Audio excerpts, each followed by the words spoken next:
Hey everybody, it's wrap-up time. I'm here to tell you about the last 6 books I read. And let me tell you, this wrap-up comes with a very controversial opinion, so we better get started.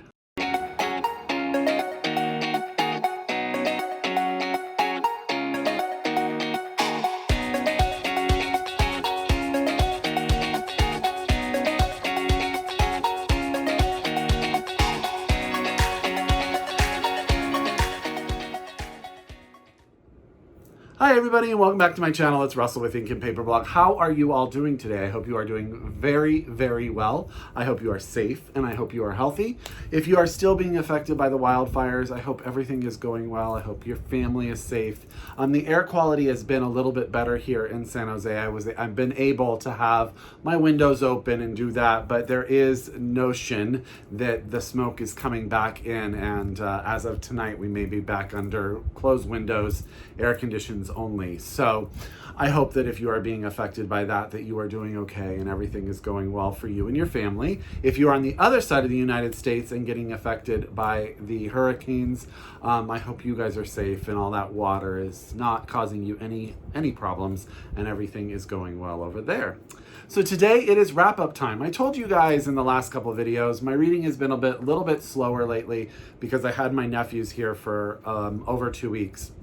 And as parents know, and I was learning, it's a little harder to sneak in reading time when you have little ones. So I have read 6 books that I'm going to tell you about today. And most of them I'm going to recommend very highly, but I do have one very controversial opinion, so I better get started. So get out your pen, your paper, your Goodreads, however you keep track of your TBR. If you are so able, order a book or 2 from your local independent bookstore, or if you are a library user, get these ordered from your library. So I'm going to talk about them in the order that I read them. The first book I'm going to tell you about is The Violet Delights by Micah. Nevermore. It's Nevermore with an M, so Nevermore. This is a 1970s campus novel that I'm going to tell you it's like sort of like a mix of The Secret History and Single White Female, if that makes sense to you. This is the story of 2 boys. One is Paul. He is very sort of quiet and sensitive, comes from a family that's dealing with the loss of a father and a mother who's never really been able to get over that. Paul goes to school, but is always sort of just internalized everything that's been going on to him. He deals with his own sort of depression from everything that's going on until he meets a young man named Julian who comes from a very affluent family. Julian has his own past, which I'm not going to really go into because I don't want to spoil any of that. But they come together and their relationship becomes very, very complicated. There's sort of like this weird one-sided romance relationship. And then there's this darkness that sort of takes it all over. The first part of this, sort of like the prologue, is amazing. It will totally get you like bought into what the story is going to be. And then it becomes this sort of campus novel about these 2 college boys sort of trying to find themselves and their relationship and their spot, and how they each give each other sort of a sense of purpose and a sense of direction, and how they sort of are codependently needing each other just to get through the days. And then, as I said, this book takes quite a dark turn, but I really enjoyed it. I flew through it. There are a couple spots that slowed down a little bit, but I know that the author was trying to sort of build ambiance, but also build character. But overall, I thought it was really, really good. A solid thriller, if that's what you're looking for. But if you like sort of that, the tension builds within, that's this sort of book for you. So that's The Violet Delights by Micah Nemerever, out now from Harper. So I want to say, Harper, thank you very much for sending me this early copy, but you guys can go ahead and get it in your bookstore as we speak. Okay, nonfiction time, a book that needs no introduction from me, and that is Caste, The Origins of Our Discontent by Isabel Wilerkson, out from Random House. This is an Oprah pick. When this book came out, everybody was talking about it, and it deserves all the praise and all of the accolades. It was just longlisted for the National Book Award for Fiction. I firmly believe that it is the book to beat in that category. What Isabel Wilkerson does, and I know I've talked about it in my channel, but if you haven't read her first book, The Warmth of Other Suns, that talks about the Great Migration of Black Americans from the South, North, and West, and how that changed the demographics of the entire United States and what all of that book is phenomenal. And this book is even better, discussing the idea of race from a different perspective, talking about the caste system, the different levels of caste system, and comparing caste systems between the United States, India, and Nazi Germany. There's a lot of really well-detailed history here. There's a lot of really informative things about caste and how it comes to fruition, how it was built in India here, and how the Nazi Germany's looked to America for how they were going to build their system in their country prior to the World War II. And there's just a lot of really good information. But what is so brilliant is that Isabel Wilkerson has a phenomenal voice. And she writes with such clarity and compassion. And she gets very difficult ideas across in a very readable but informative way. This is not a book you will fly through. I think there are a lot of parts of it that are hard to read. There's a lot of stuff that you will be horrified by. There will be stuff that you've heard of, but you never really understood the details of. There will be stuff that you do know about and that you didn't realize the implications in history. There's all sorts of discussions about the way that America is set up to keep Black men and women at the bottom of the system. And it is brilliant and heartbreaking and eye-opening, and everything that this book is completely necessary for where we live and the time we are in right now. 5 stars across the board. I would recommend it. It's brilliant. It really is, guys. It deserves everything. So that's Caste, The Origins of Our Discontent by Isabel Wilkerson, and this is out now from Random House. Okay. We're going to take a complete turn and talk a little bit about YA, and we're going to talk about Darius the Great Deserves Better by Adib Khorram. This is out from Dial right now. Now, I read Darius the Great Is Not Okay a few years ago, and I absolutely loved it. That is where we got introduced to Darius. He's a young boy. He deals with depression and sort of finding a place to live. He has a very strong connection with his father through their obsession with Star Trek, and also through the father's own struggles with mental health. In the first book, he's a younger, like preteen. He goes to Iran to visit his family because his grandfather is passing from brain cancer, I believe. And it's a lot about him finding a friend, finding a sense of self, finding a sense of how to deal with all of the different factors that make up who he is. Now, Darius the Great deserves better. He's now in high school, and he has come to terms and very much understands who he is at a different level. His sexuality has been explored. He has come out of the closet. And this is a story about his relationships with different boys in his life, his friends as they deal with different things. Also, his family is going through some hardships and how he has to fill in different roles there. This book is touching at times. It is very heartwarming, and it's very optimistic. There's so much to love about it, and I absolutely adored it. There were a couple of times where I thought there were some refrains where Darius would break the fourth wall, and he would have sort of these over, he would use these certain phrases over and over again, which by the end of the book, I didn't know that they were necessary to get Darius's point across. But that was my only issue with this book. I was so heartwarmed by it. I like that Adib has been able to show us this young boy growing up in such a way that he's so believable and he's so real and he's so lovable and likable, and he makes mistakes, but we're okay with it. And we see the choices he has, and it's so real. I absolutely, utterly loved it. And that's Darius the Great Deserves Better by Adib Khorram, out now from Dial Books. Highly recommend both of those in the series if you haven't read them. Okay, I feel like I've had a very different reading month or a couple weeks longer than that, because all of these books are very, very different. But the next book I'm going to tell you about is Hench by Natalie, Zina, Walschots, and this is out from William Morrow. I believe this just came out or is just coming out. It is due out in September. And this was a riot. So this is a different take on the superhero narrative. That's the word I was looking for. This is told from the point of view of a young woman whose job works for a temp agency hired to do sort of the administrative work for supervillains. And she sort of gets these jobs where she works for these supervillains. And that's her job. That's what she does. She does spreadsheets and all this kind of stuff.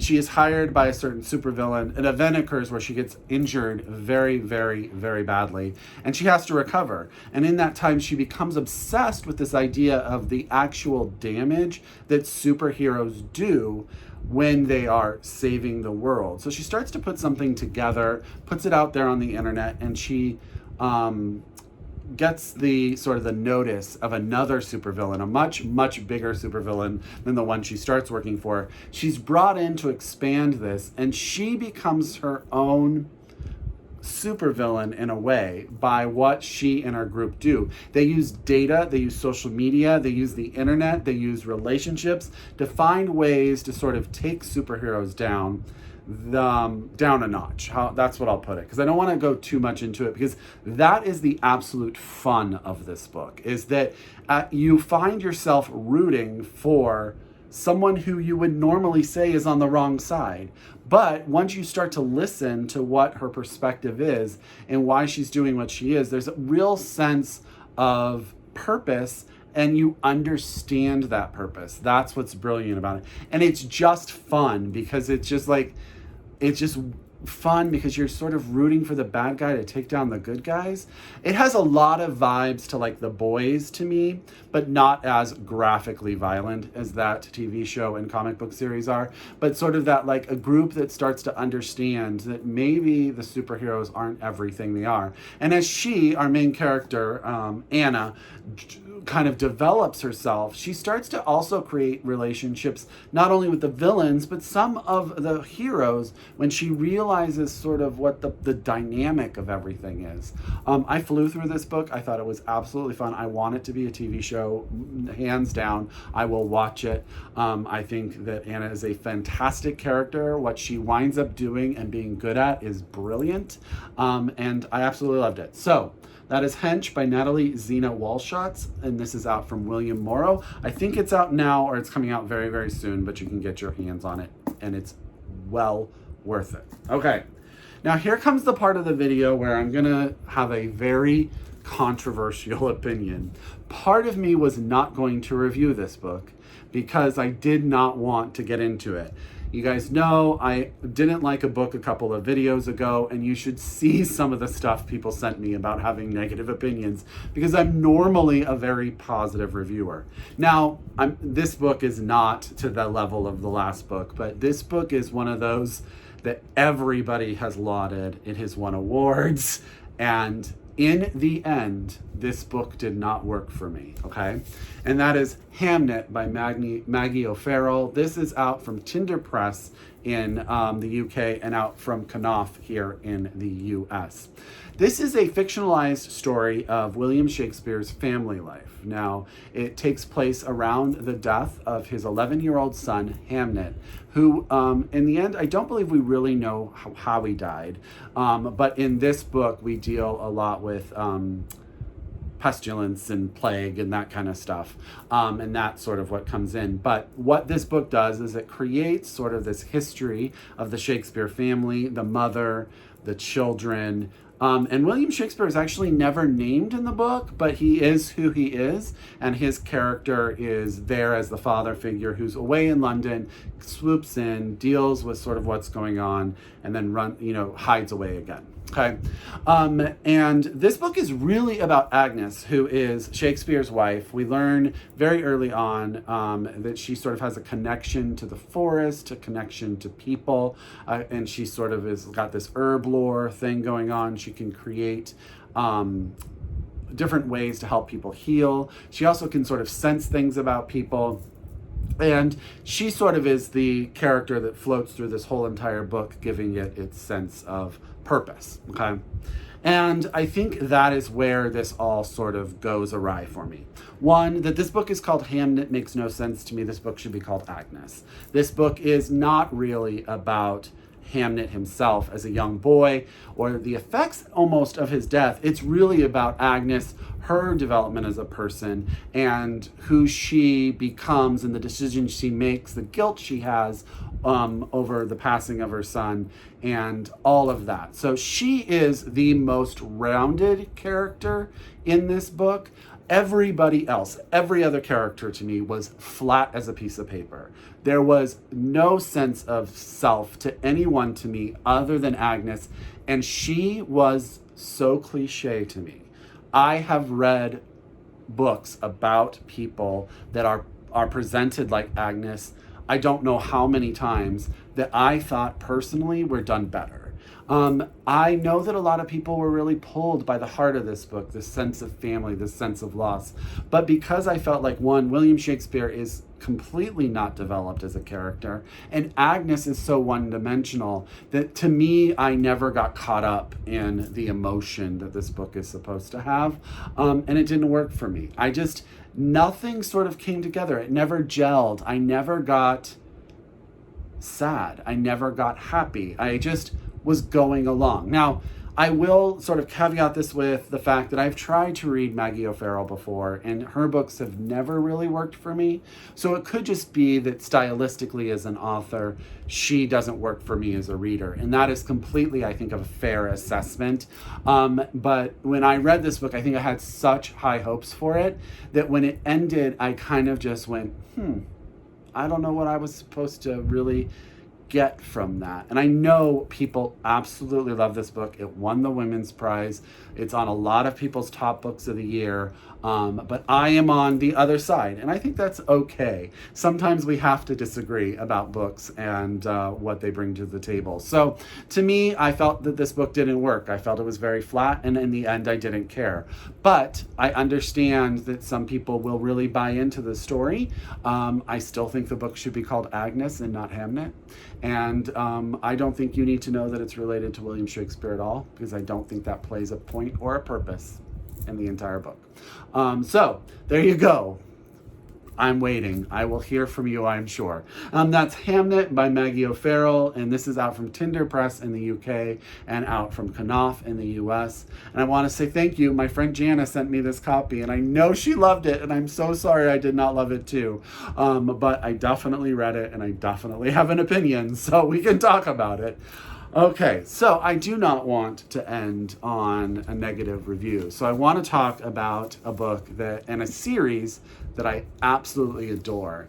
And this is The Memory of Babel. This is the third book in the Mirror Visitor quartet by Christelle Dabos, out from Europa. This is translated from the French by Hildegard Cyril, and this is book 3, so I can't really go into this, but all I will tell you is this is the story of Ophelia. We meet Ophelia in the first book. The world has been shattered, so the earth itself has been shattered, and everything is, so all of these different land masses are floating out there. Each land mass has a deity that lives on it, and all of the people are, family to that deity, and they all have a certain set of power group. Ophelia, our main character, has the ability to touch objects and read their history. In book 1, she is sort of promised away as a political marriage to a man named Thorn and taken to his world, I don't know, I can't remember exactly what they call them, but it's the where he lives and becomes very involved in sort of the politics of that. And that lasts for the first couple of books. And in this book, she's in a different world, Babel, and a different sort of adventure as they try to piece things together. This book deals a lot with faith. It deals a lot with the idea of control by, and I use the organized religion, but religion may not be the right word. It's sort of these organizations that use sort of doctrine in order to control people, but there are these undertones of Greek myth and God and, you know, an evil spirit taking over. It is so good. And it's just an adventure. Like, Ophelia is a completely absorbing, not run-of-the-mill hero. You totally are bought into her. I love it so much. I read book 3 in literally 2 days, and they're not small. And so if you haven't read book 1 and 2 and 3, I highly recommend jumping into them because I love them so much, and I am dying for book 4 to come out.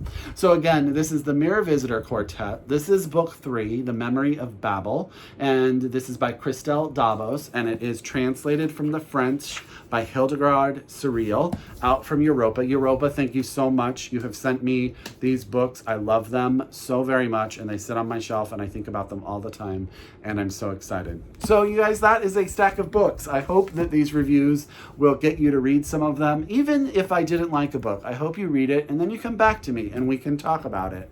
As always, I wish you guys so much. Well, I thank you so much if you are a return subscriber. I could not do this without you. If you are new to my channel, I hope you like what you see. And as always, I encourage you to shop locally, read globally, and until next time, I wish you happy reading. Talk to you later. Bye.